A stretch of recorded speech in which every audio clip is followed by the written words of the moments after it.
నమస్తే. బీసీ రిజర్వేషన్ల అంశం పైన వంగా గోపాల్ రెడ్డి అనేట ఆయన సుప్రీంకోర్టుకు పోయిండు.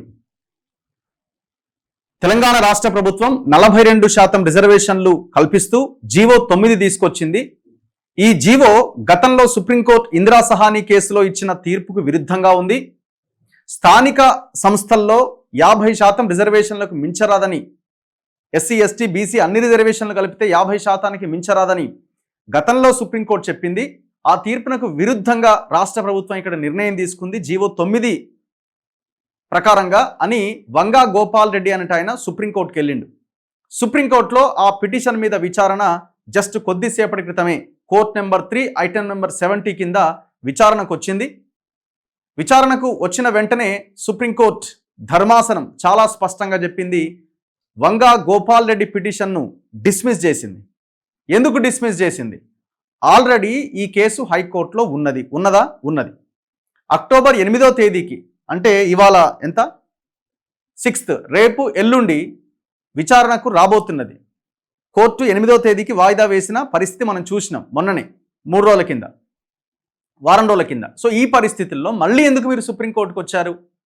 సో మీరు మళ్ళీ హైకోర్టుకే వెళ్ళండి అని సుప్రీంకోర్టు వంగా గోపాల్ రెడ్డి వేసిన పిటిషన్ని డిస్మిస్ చేసింది. సో చాలామంది ఇక డిస్మిస్ చేసింది కదా, ఇక రిజర్వేషన్లు అమలైనయేమో అని అనుకుంటున్నారు. కేవలం సుప్రీంకోర్టు చెప్పింది ఎంతవరకు అంటే, మీరు హైకోర్టుకి వెళ్ళండి, హైకోర్టులో ఆల్రెడీ విచారణ జరుగుతున్నది, ఇక్కడ దాకా ఎందుకు వచ్చారు, ఫస్ట్ అక్కడ తేల్చుకోండి అని సుప్రీంకోర్టు ధర్మాసనం వంగా గోపాల్ రెడ్డి పిటిషన్ను తిరస్కరిస్తూ డిస్మిస్ చేస్తూ చెప్పినటువంటి తీర్పు ఇది. సో ఇది ఒక లేటెస్ట్ బిగ్ బ్రేకింగ్ న్యూస్గా మనం చెప్పొచ్చు. సో చాలామంది అనుకున్నారు, ఇందిరా సహానీ కేసులో గతంలో సుప్రీంకోర్టే ఈ 50% మించి రిజర్వేషన్స్ ఇవ్వొద్దని చెప్పింది కాబట్టి, మళ్ళీ అదే సుప్రీంకోర్టు ముందుకి పిటిషన్ పోయింది కాబట్టి ఖచ్చితంగా ఈ జీవోని కొట్టేస్తుందేమో అనే ఒక చర్చ చాలా బలంగా జరిగింది. కానీ కోర్టు చెప్పింది ఏంటంటే, ఆల్రెడీ తెలంగాణ హైకోర్టులో అదే స్టేట్లో ఎంక్వైరీ జరుగుతున్నప్పుడు ఇక్కడ ఇప్పుడు విచారణకి ఇది కరెక్ట్ కాదు, తెలంగాణ హైకోర్టులోనే తేల్చుకోండి అని ఆ వంగా గోపాల్ రెడ్డికి చెప్పింది. ఇక వాట్ నెక్స్ట్, ఇప్పుడు ఏం జరగబోతున్నది అన్నది ఇక్కడ చాలా ప్రధానమైన పాయింట్. అక్టోబర్ 8వ తేదీన ఇప్పుడు మళ్ళీ జడ్జిమెంట్ డే.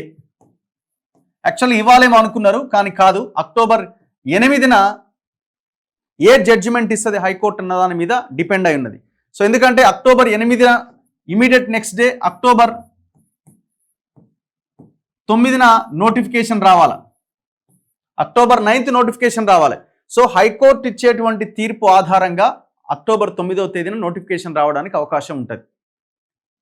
సో హైకోర్టులో జరిగిన విచారణ ఏంటి మనందరికీ తెలుసు కదా. హైకోర్టులో జరిగిన విచారణ దేని మీద? ఎవరైనా మాధవరెడ్డి అనేట ఆయన వేసిన పిటిషన్ మీద. మాధవరెడ్డి అనేట ఆయన పిటిషన్ వేసిండు. సుప్రీంకోర్టులో వేసిన ఆయన పేరు గోపాల్ రెడ్డి. సో ఈ గోపాల్ రెడ్డి వేసిన పిటిషన్ సుప్రీంకోర్టులో తిరస్కరణకు గురైంది. ఇప్పుడు మాధవరెడ్డి పిటిషన్ హైకోర్టులో లైవ్లో ఉన్నది. సో ఆనాడు హైకోర్టులో జరిగిన విచారణ ఏంటి? హైకోర్టులో ఈ ఏదైతే గవర్నమెంట్ జీవో 9 ద్వారా రిజర్వేషన్స్ కల్పించిందో, రిజర్వేషన్స్ 42% ఇవ్వాలనుకుంటున్నదో ఇది రాజ్యాంగ విరుద్ధం, చట్ట విరుద్ధమని మాధవరెడ్డి హైకోర్టుకు పోయిండు. హైకోర్టులో విచారణ జరిగింది. ప్రభుత్వం తరపున అడ్వకేట్ జనరల్ ఇంకా చాలామంది ఇందులో ఇంప్లీడ్ అయ్యారు. వాళ్ళందరూ ఆ అడ్వకేట్స్ అంతా ఆ విచారణలో పాల్గొన్నారు. కోర్టు ముందు తమ వాదన వినిపించారు.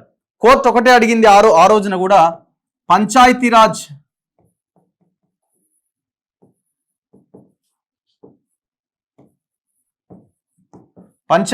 చట్టం 2018ని సవరించారు కదా, మళ్ళీ ఇప్పుడు అదే హర్డిల్ అయ్యే అవకాశం ఉంది. 2 హర్డిల్స్ ఉన్నాయి ఇక్కడ. ఒకటి, పంచాయతీరాజ్ చట్టం 2018 సవరణ గవర్నర్ సంతకం కాలేదు, ఏ రకంగా మీరు ఆమోదించినట్టుగా భావించి జీవో తెచ్చారు. నెంబర్ 2, ఇందిరా సహానీ కేసులో సుప్రీంకోర్టు 50% రిజర్వేషన్స్ మించకూడదు అని చెప్పింది. ఈ 2 హర్డిల్సే ప్రధానంగా అడ్డంకుల కింద కనిపిస్తున్నాయి. అయితే ఆనాడు హైకోర్టు ఏం చెప్పిందంటే, అక్టోబర్ 8వ తేదీకి వాయిదా వేస్తూ పంచాయతీరాజ్ చట్టం 2018 సవరించారు. దాంట్లో 285A అనేటువంటి ఈ సెక్షన్ ఏదైతే ఉందో, ఈ సెక్షన్ని సవరిస్తూ మీరు నిర్ణయం తీసుకున్నారు. బాగానే ఉంది, అంతవరకు వెల్ అండ్ గుడ్. అసెంబ్లీ ఆమోదించింది, సభ మొత్తం ఆమోదించింది. దాన్ని గవర్నర్ పంపించారు. గవర్నర్ పంపిన తర్వాత గవర్నర్ సంతకం పెట్టలేదు కదా, మరి గవర్నర్ సంతకం పెట్టకుండానే ఈ జీవో నెంబర్ 9 అనేది ఎట్లా తెచ్చారు అని హైకోర్టు జడ్జి పదే పదే అడిగిన క్వశ్చన్. సో దానికి అడ్వకేట్ జనరల్ ఇది వెల్ఫేర్ విషయంలో, సంక్షేమం విషయంలో ఈ నిర్ణయం తీసుకోవచ్చు, ఇది పాలసీ మ్యాటర్, రాష్ట్ర ప్రభుత్వానికి అన్ని రైట్స్ ఉన్నాయని ఆయన వాదించడం జరిగింది. సో ఈ క్రమంలో కోర్టు అక్టోబర్ 8కి వాయిదా వేసింది. ఎప్పుడు వాయిదా వేయాలి? 6కు వాయిదా వేయాలి, 8కి వాయిదా వేయాలని చర్చ జరిగినప్పుడు ఎవరైతే ఈ మాధవరెడ్డి తరపున అడ్వకేట్స్ ఏమన్నారంటే ప్రభుత్వం నోటిఫికేషన్ ఇచ్చే అవకాశం ఉంది ఈ లోపుగా, మరి అది ఇబ్బంది అవుతుంది, ఎట్లా అంటే షెడ్యూల్ వచ్చింది, వాళ్ళు త్వరితగతిన ఎలక్షన్లకు వెళ్ళే అవకాశం ఉంటుందని చెప్పినప్పుడు చాలా క్లియర్గా కోర్టు ఏం చెప్పిందంటే ఒకవేళ షెడ్యూల్ వచ్చినా, నోటిఫికేషన్ వచ్చినా ఎంక్వైరీ మాత్రం ఖచ్చితంగా కొనసాగుతుంది. అంటే యాక్చువల్గా హైకోర్టు విచారణ జరిగిన తర్వాత, ఈ హైకోర్టులో విచారణ జరిగిన తర్వాత షెడ్యూల్ రిలీజ్ అయింది. సో అప్పటికి రిలీజ్ కాలే. సో ఆనాడు ఈ మాధవరెడ్డి అడ్వకేట్స్ అదే చెప్పారు, రెడ్డి జాగృతి వాళ్ళు అడ్వకేట్స్, ఒకవేళ షెడ్యూల్ వస్తే, నోటిఫికేషన్ వస్తే ఇబ్బంది అవుతుందంటే లేదు, ఒకవేళ షెడ్యూల్ వచ్చినా, నోటిఫికేషన్ వచ్చినా ఏ ఇబ్బంది లేదు, ఈ పిటిషన్ లైవ్లోనే ఉంటుంది, మళ్ళీ మేము విచారిస్తామని చెప్పింది. అంటే ఒకవేళ షెడ్యూల్ వచ్చినా కూడా దీని మీద ఎంక్వైరీ చేస్తామని చెప్పారంటే ఏమైనా జరగడానికి అవకాశం ఉంది, ఏ నిర్ణయమైనా కోర్టు తీసుకోవడానికి అవకాశం ఉంది అని జడ్జి చెప్పినట్టుగా మనం భావించాలి. సో గవర్నమెంట్ ఎలక్షన్ కమిషన్ కూడా చాలా తెలివిగా ఏం చేసిందంటే అక్టోబర్ 8న ఈ జడ్జిమెంట్ వచ్చే అవకాశం ఉంది కాబట్టి అక్టోబర్ 9th నోటిఫికేషన్ డేట్ పెట్టుకున్నారు వాళ్ళు. October 9th notification date. MPTC ఎలక్షన్లు ఏమో 3 విడతల్లో 2 విడతల్లో, అండ్ సర్పంచ్ ఎలక్షన్లు ఏమో 3 విడతల్లో జరగబోతున్నాయి. సర్పంచ్ ఎలక్షన్లో అదే రోజు రిజల్ట్ వస్తుందని ప్రకటించారు షెడ్యూల్లో. ఎంపీటీసీ ఎలక్షన్లు నవంబర్ 11న రిజల్ట్ వస్తుందని ప్రకటించడం జరిగింది. ఆ షెడ్యూల్ మనం చూసినాం. ఇప్పుడు 9వ తేదీన నోటిఫికేషన్ రావాలి. ఈ 9వ తేదీన నోటిఫికేషన్ అనేది అక్టోబర్ 8వ తేదీన హైకోర్టు ఇచ్చే జడ్జిమెంట్ దాని మీద ఆధారపడి ఉన్నది.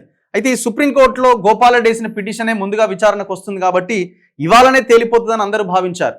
కానీ నో, మీరు తెలంగాణ హైకోర్టుకే వెళ్ళండి అని సుప్రీంకోర్టు చాలా స్పష్టంగా చెప్పడం జరిగింది. జస్ట్ ఇంతకు ముందే వంగా గోపాలరెడ్డి వేసిన పిటిషన్ డిస్మిస్ చేసింది. సో ఇప్పుడు మనం అయిపోయింది, రిజర్వేషన్లు అమలైనవి అని కాదు, ఇక్కడ మళ్ళీ ఇప్పుడు హైకోర్టులో తేల్చుకోవాల్సిందే 8వ తేదీన. మరి హైకోర్టు ఏం చెప్తుంది అన్నది చూడాల్సిందే. అంతవరకు మనం వెయిట్ చేయక తప్పదు. ఈ 2 ఇష్యూస్ హర్డిల్స్, అడ్డంకులు ఏవైతే ఉన్నాయో వీటన్నింటిని అధిగమించి కోర్టు మరి జీవోకి అనుకూలంగా, ప్రభుత్వానికి అనుకూలంగా, బీసీలకు అనుకూలంగా మరి ఆ నిర్ణయం ప్రకటిస్తుందా లేదా అన్నది చూడాలి. కోర్టుకి ఏమైనా ఆధారాలు కావాలి, రాజ్యాంగము, చట్టము ఇవన్నీ లీగల్గా ఉంటుంది. అది న్యాయమా ఇంకోట పక్కన పెడితే లీగల్గా ప్రొసీజర్ అనేది జరగాలి. సో ప్రభుత్వం మాత్రమే కులగణన చేసినాం, ఎంపరికల్ డేటా ఉంది, ఇట్లా రకరకాలుగా వాళ్ళు చెప్పే ప్రయత్నం చేస్తున్నారు. కానీ అల్టిమేట్గా అక్టోబర్ 8వ తేదీన ఏం జరుగుతుంది అన్నది చూడాలి. అండ్ ఇంకొకటి ఇందులో ప్రధానంగా మనం డిస్కస్ చేయాల్సింది, వీళ్ళకి ఇంత హడావుడి దేనికి?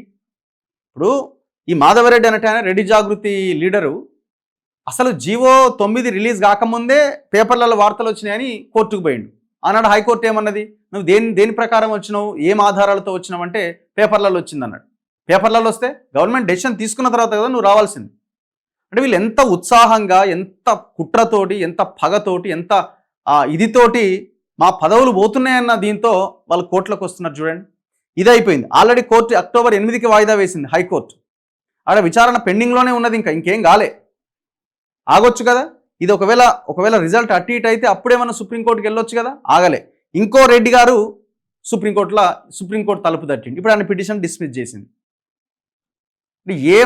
ఏ అవకాశాన్ని కూడా వదులుకోవట్లేదు చూడండి. వీళ్ళు ఎంత పగడ్బందీగా, ఎంత వ్యూహంతో వాళ్ళు ఈ అటాక్, దాడి చేస్తున్నారో చూడండి. వాళ్ళకి పిటిషన్ వేసే రైట్ ఉండొచ్చు, కాదనట్లేదు. కానీ నైతికంగా, మోరల్గా అసలు మీకు రైట్ ఉన్నదా? ఇంతకాలం ఈ పదవులు అనుభవించింది ఎవరు? 100% వీళ్ళ వెనకాల పొలిటికల్ ఇన్ఫ్లుయెన్స్, పొలిటికల్ నెట్వర్క్ ఉంటుంది. ఎవరు ఆ పొలిటికల్ పార్టీ అని అంటే అన్ని పార్టీల్లో ఉన్న లీడర్లు ఉంటారు. ఈ పార్టీ ఆ పార్టీ అనేది నేను అనుకుంటలేను. అన్ని పార్టీల్లో ఉన్న ఆయా వర్గాలకు చెందిన లీడర్లంతా ఇందులో ఇన్వాల్వ్ అయి ఉంటారు. వాళ్ళే డబ్బులు ఇచ్చి పిటిషన్లే ఇస్తారు. సో మొత్తానికి మళ్ళీ మనం ఇప్పుడు అక్టోబర్ 8వ తేదీ వరకు వెయిట్ చేయాల్సిందే. అంటే ఎల్లుండి హైకోర్టు ముందుకు మళ్ళీ విచారణకు రాబోతున్నది. కోర్టులో మరి ఏ వాదనలు జరుగుతాయి, ఏ రకంగా కోర్టు నిర్ణయం ప్రకటిస్తుంది అన్నది మనం ఆ రోజు చూడాల్సిందే. ఈ రోజు వచ్చే జడ్జిమెంట్ ప్రకారంగానే అక్టోబర్ 9th నోటిఫికేషన్ ఉంటుంది. సో చాలామంది మళ్ళీ ఇక్కడ ఫుల్ స్టాప్ పడుతుంది అనే ఒక క్వశ్చన్ రైజ్ అవ్వచ్చు. మరి హైకోర్టు ఒకవేళ పిటిషన్ డిస్మిస్ చేసినా ప్రభుత్వానికి అనుకూలంగా తీర్పిచ్చినా లేకపోతే ఎవరైతే పిటిషనర్కి అనుకూలంగా తీర్పిచ్చినా మరి అక్కడ ఫుల్ స్టాప్ పడుతుంది అంటే పడడానికి అవకాశం అక్కడ కూడా లేదు. ఇమీడియట్గా ఏం చేస్తారు, ఒకవేళ గవర్నమెంట్ అక్టోబర్ 8 రోజు గవర్నమెంట్ గెలిచింది అనుకోండి, పిటిషనర్ ఉన్నాడు కదా, పిటిషనర్ ఎవరు, మాధవరెడ్డి, ఈయన ఖచ్చితంగా సుప్రీంకోర్టుకి వెళ్తాడు. ఒకవేళ గవర్నమెంట్ ఓడిపోయింది అనుకోండి, గవర్నమెంట్ కూడా ఖచ్చితంగా సుప్రీంకోర్టుకి వెళ్ళక తప్పని పరిస్థితి. అంటే ఏ జడ్జిమెంట్ వచ్చినా అక్టోబర్ 8వ తేదీన కూడా మళ్ళీ సుప్రీంకోర్టు తలుపు తట్టక తప్పదు. సో అప్పుడు సుప్రీంకోర్టు విచారించడానికి అవకాశం ఏర్పడుతుంది. ఎందుకంటే హైకోర్టులో కేసు ఉంది ఆల్రెడీ కాబట్టి సుప్రీంకోర్టు అక్కడికి వెళ్ళమన్నది. సో ఇక్కడ వన్స్ డిస్మిస్ అయితే ఎవరో ఒకరికి అనుకూలంగా తీర్పు వచ్చి ఇంకొకరికి వ్యతిరేకంగా తీర్పు వస్తే వ్యతిరేకంగా వచ్చిన వాళ్ళు మళ్ళీ సుప్రీంకోర్టు మెట్లెక్కుతారు. సో అంటే ఈ కథకి ఎక్కడా కూడా ఎండ్ కార్డ్ ఈ ఇంత త్వరగా పడే అవకాశాలు అయితే కనబడట్లేదు.